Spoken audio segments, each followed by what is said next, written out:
Wait, so here's what I want to know. Okay.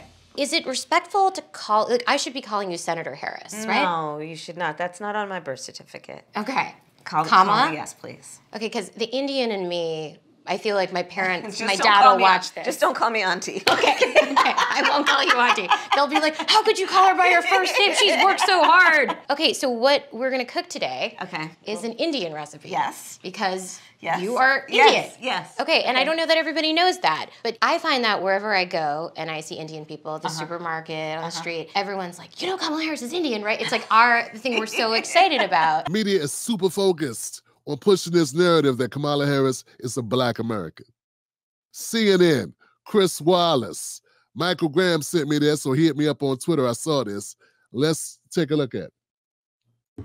Trump's outreach to Black voters. It is ridiculous. And not only is it ridiculous, but, you know, he seems to not understand the concept of being biracial. And frankly, it is the largest growing group among young people in this country. America understands what it means to be biracial. The fact that Donald Trump doesn't seem to understand this makes him look incredibly out of touch. See, that's not just the point. That's not totally it. Once again, the Democratic Party continues to push Kamala Harris as a Black American when she is not. They're not saying, oh, she's biracial. They're saying she's Black. Black people, vote for her because she's Black. Please vote for her because she's Black. You got an obligation to vote for her because she's Black. That's the pushback. It's not about her being biracial. Obviously, she's biracial. Okay? She's got two parents of different races. So, yeah, obviously. That's not the point. Not only offensive and not only racially insensitive. Ryan? So I don't think this is necessary. It's offensive to us that you guys keep trying to make it seem like she's a Black American when she is not. And that's a very distinct thing, to be from America and have your parents be African Black Americans from America who went through Jim Crow, who went through slavery. That's a very different situation than being from Nairobi, Egypt, or from being from anywhere where anyone with brown skin might be. That's a totally different thing, isn't it? You don't think that's offensive coming off like that, white lady? Well, white lady, it is offensive.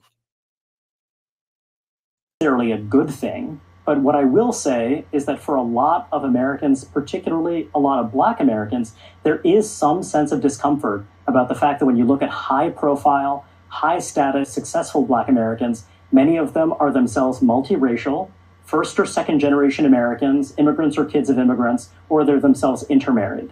There are some folks, there's a group called the American Descendants of Slaves, ADOS, a kind of emerging movement that you see in some spaces where people say, hey, wait a second, you have folks who are not part of this multi-generational, long Black American story who are claiming this mantra. I'm not saying that's necessarily a good thing. I'm just shocked that this is an argument that you are putting forward. This is something I'm talking about as an analyst to describe the fact that the Black community is not a monolith. There are a lot of complicated, conflicted feelings.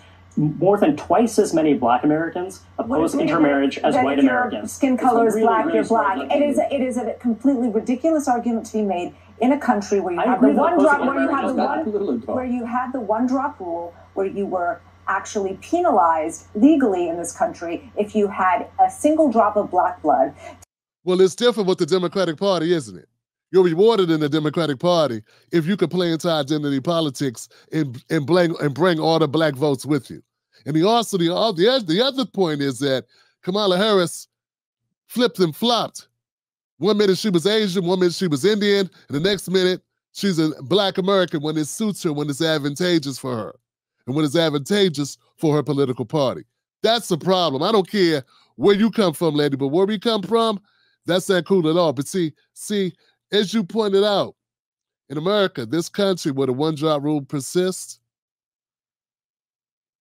Black people took it as a sign of pride to stand up and be Black American through all.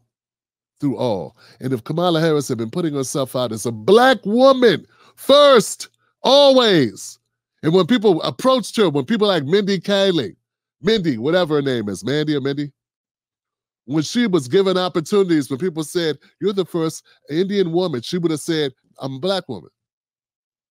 She didn't correct them. She rolled with it. And all your news services rolled with it as well.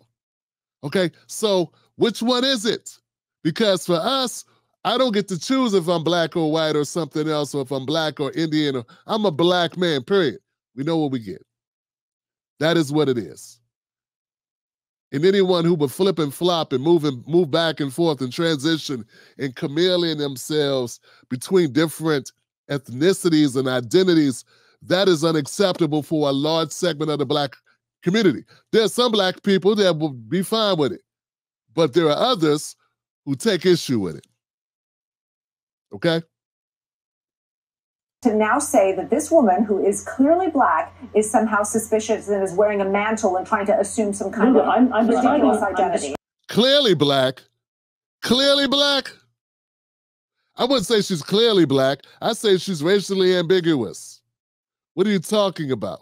You don't look at Kamala Harris and think black woman. You look at Kamala Harris and go, I don't really know. And then when she's asked, and when those articles are put out about her ethnicity, when they're saying the first Indian woman elected, the first Indian senator ever in America, there was no pushback like, no, she's not Indian. She's Indian. She's Indian.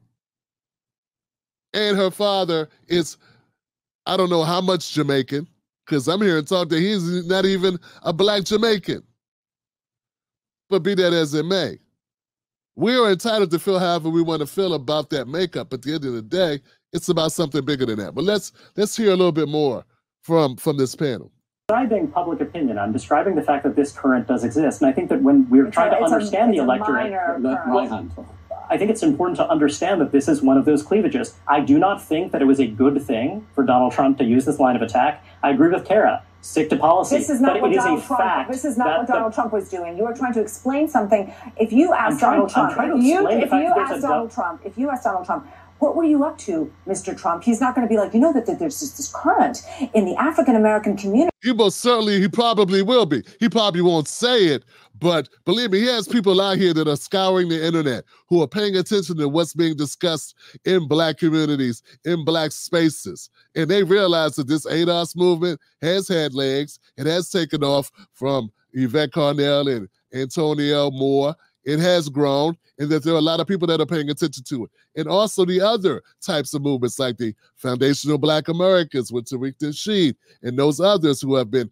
doing this, and the black media, the new black media, with different voices who have been speaking up, such as Black Authority, TBTVMEDIA, myself, Tim Black, a lot of others, Phil Scott. I don't want to leave people out. I rock with y'all. Torin, my brother Torin Walker. So there's a lot of reasons why Donald Trump would be paying attention to this, right? Because it makes sense.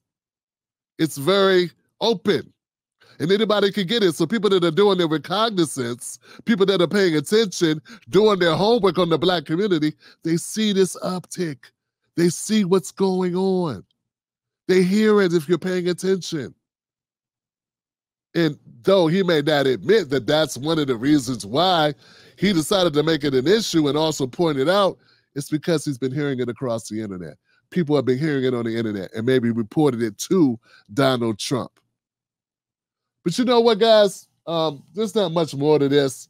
Let me say this, guys. Let's be clear, man. Let's stop chasing our tails with this. First of all, the whole reason why black Americans are pushing back, black Americans, not black from wherever else, black Americans whose parents suffered through Jim Crow, whose parents suffered through the black codes, whose parents suffered through slavery in this country, who have been in this country for 8, 9, 10 generations, lady, that you discount, that don't matter to you. We have a certain understanding here, okay? We have a certain way of being in America and looking at America. It's a sense of pride for us to stand tall and be black against all odds. And that's what we have to do. We have no choice. We are black and we exist in this society. But let me make myself perfectly clear to you. If Kamala Harris had the courage and the backbone to expend the political capital and say, I'm going to stand up for black Americans, This campaign is going to center Black people. We're going to focus on helping Black Americans get off the bottom of our economic ladder. We're going to empower Black people by not positions, not a few Black faces in high places, but actually helping Black people, I don't know, get more than 2% of the wealth in this country that we built for free against our will. Maybe, I don't know, maybe we could get more than 2% of SBA loans. 2% of SBA loans go to Black small businesses. If Kamala Harris says, I have a 10-point plan to address the issues that are affecting the Black community, to assist them in climbing the economic ladder, for having a more promising future, and not just relegating Black issues to issues of crime.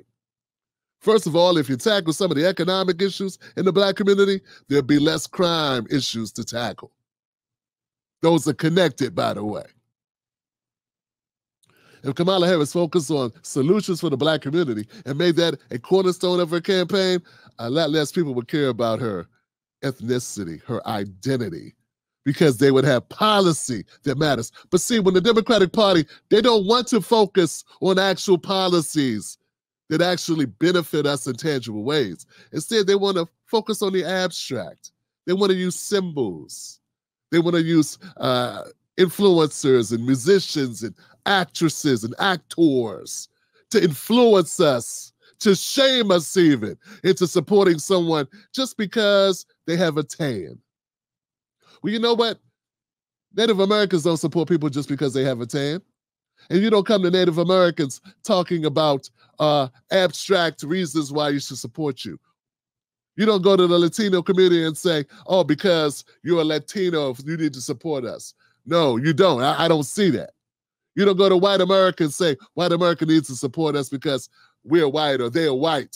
We're the only group that you try to use race against. You don't do that with Asians. You don't go to the Asian community and talk about abstract issues. You talk to them about economics. You talk to them about acquiring wealth. You talk to them about being able to lengthen their lifespans, grow their nest eggs, retire with dignity. You talk to them about those things, investments, funds. It's only Black Americans when you all of a sudden lose track that economics matter to us. Black people should be able to look at their economic best interests just like everybody else does. So back to button this up. If Kamala Harris would talk about something that actually impacted Black lives and focus on that, we wouldn't be talking about is she Black? Because at the end of all of that, the only reason why people care about if she's Black or not is because they think maybe somehow she'll have some type of allegiance to helping Black people. We know that ain't true. We know that we learned the hard way with Obama that you could be brown skin and not have any skin in the game when it comes to Black Americans. So that's not going to work this time. This is not 2008. Kamala keeps talking about we don't want to go back. Well, guess what? Black America's not going back to 2008 where you could just hit us up with, oh, this Black card and that'll be enough. No. Kamala Harris is suffering and people are calling out Blackness on her because her game plan is to substitute her brown skin for actual policies that impact our lives. And that dog won't hunt. That elevator don't work. Those brakes are shot. That screw won't turn. That switch won't switch. Okay, those lights are not coming on. No one is home at that address. Okay, that number don't work.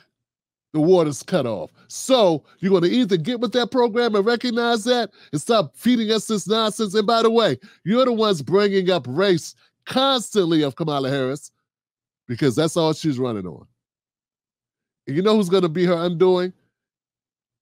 Black America, because we ain't standing for it. Now put that in your pipe and smoke it.